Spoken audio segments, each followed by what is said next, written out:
Testing. Okay.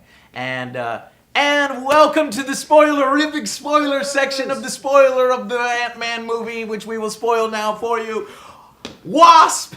Let's spoil Wasp! So, there was a lot of talk on, are we going to see Wasp? Are we going to see Wasp? Yes, we see Wasp in a flashback sequence, and she has a glorious, heroic death. Yeah. And well, actually, not really. We don't know. We don't know. She's because trapped in mini-world. At some point in this film, like I was talking about, the subatomic level, Scott Lang goes to the subatomic level in order to phase through Wasp's titanium armor to shut it down, and you're afraid Scott Lang never gets back, but eventually he does get back. So that leaves an opening for the original Wasp. Possibly she's somewhere in space. Maybe she's here. Maybe she's right there. I found her. She's right here. You know, they can get a new actress to play her if they ever want to bring back the original Wasp or some sort of something. Yeah, Yellow Jacket, I meant, and because they kept her, they never showed her face. No, they didn't. And the reason she was in the movie, there was a nuclear missile going to attack the United States. So everybody out there thank Wasp for not getting blown up by a nuclear missile, because she had to phase through the missile just like that, and she disabled it, it fell into there, and then she is in the subatomic level, unable to come back. Which is surprising. You would think that as a scientist, she would know a little bit more than Scott Lang, and so she would be able to come back in the same way Scott. She didn't have the AngryJoe disc. That's some bullshit right Didn't there. have the AngryJoe disc. That's some bullshit right and there. no, he had explanation. He had a master's degree in electrical engineering too. He did. I don't give a shit. He didn't use that. He did not use that. He used the little thing. And you're telling me they didn't have those weapons in the 50s or the 80s? Bullshit.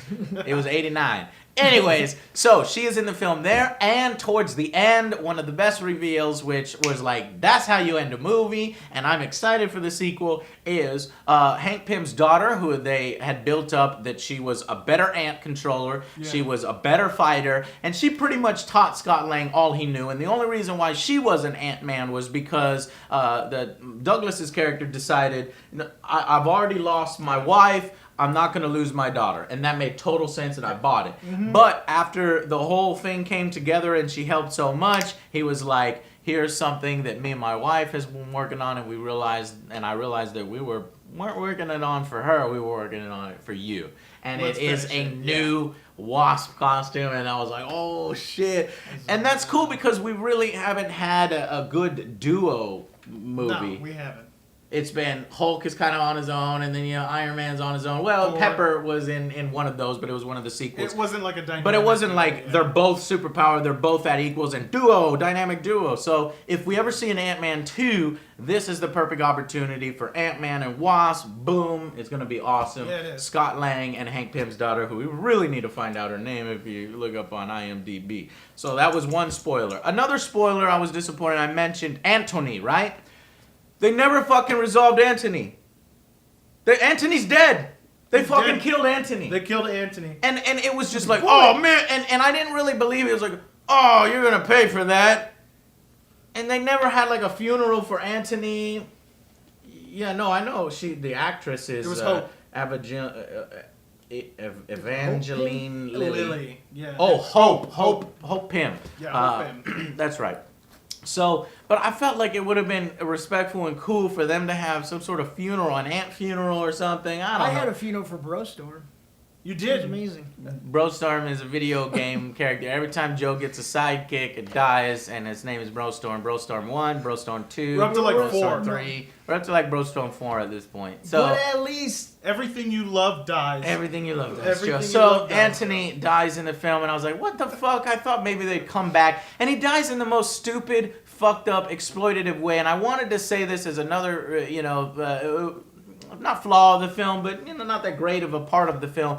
What the fuck? David Cross has a fucking gun, like, oh a pistol, God. and he's firing, and you're telling me, without some sort of training, he's not fucking Bullseye, he's not fucking Hawkeye, and he's firing bullets, and he's hitting ants out of the fucking sky with bullets? I don't fucking think so. And he manages to shoot Anthony and kill Anthony with a bullet.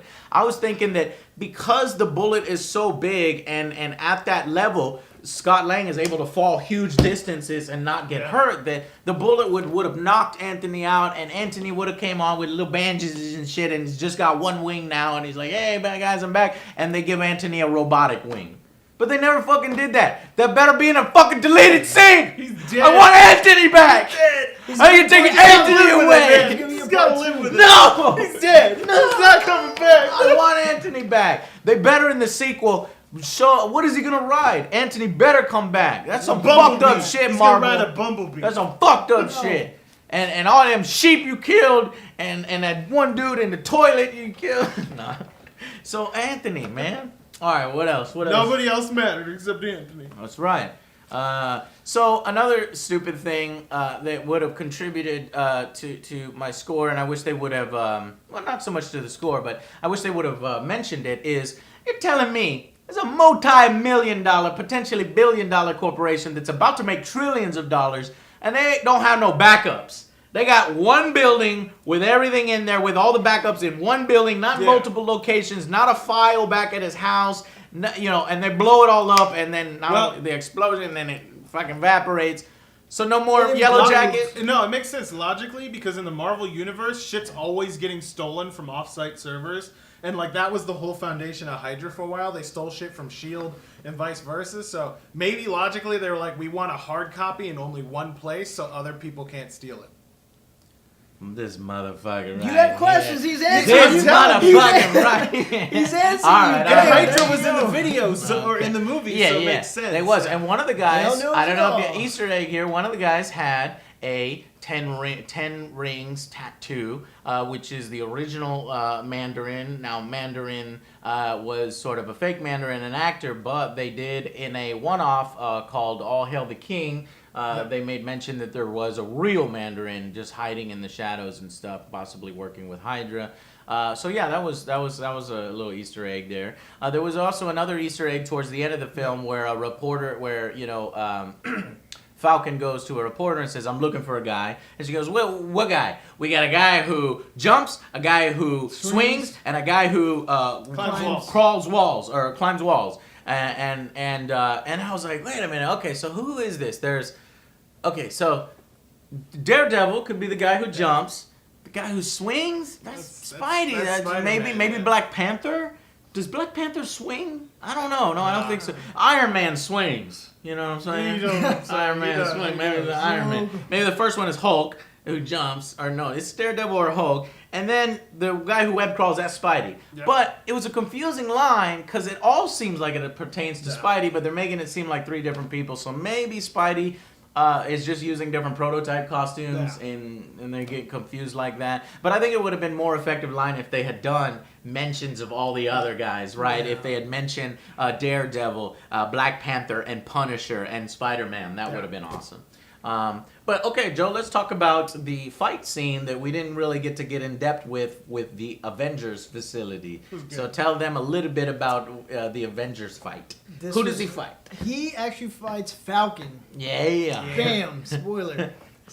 And I thought it was well done. Yeah, it was gonna be just a normal warehouse, but then as they're flying, it's like, oh shit. Yeah, he's like, are you sure this is the right place? And that's from the other Avengers movie, the new Avenger facility. You just see the logo. I was like, oh, he's in trouble now. And the way they meet. Explain that scene to him, the way they meet. Remember, he lands on the roof, and Falcon. Oh yeah, he shows up in the roof.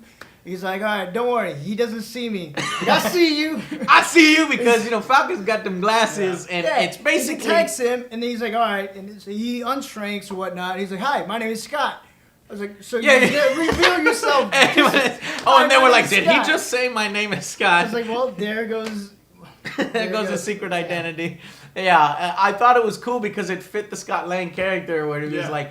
they mentioned the Avengers earlier in the film. He's like, why don't you just get the Avengers to do this? He's like, God damn it, you don't understand. I'm not giving this technology to another star, And I think, and so the fight it started so well. It was like this hello type of thing. It's not this serious Batman vs Superman. do you bleed? You will. It was like, hey, it was what's like- up? My name is, and he was like, hey, I need a... Yeah, he just asked him nonchalantly. He's like, hey, I just need to borrow this for a sec, and I'll bring it back. He's I need like, to borrow I don't your- know who you want. I need to borrow your advanced technology to save the world. You know how that is. Yeah, I know how that is. You know, and then they He's like, I fight. found the breach. And then they're So like, they "Oh." fight into this awesome fight scene with Ant-Man going whoop, whoop, whoop. You know? Mid-fight, it was so well choreographed. It was well choreographed. I don't know if Falcon gets his technology from Shield, or it has to be Shield technology, or is it Iron Man technology, Stark Shield. technology?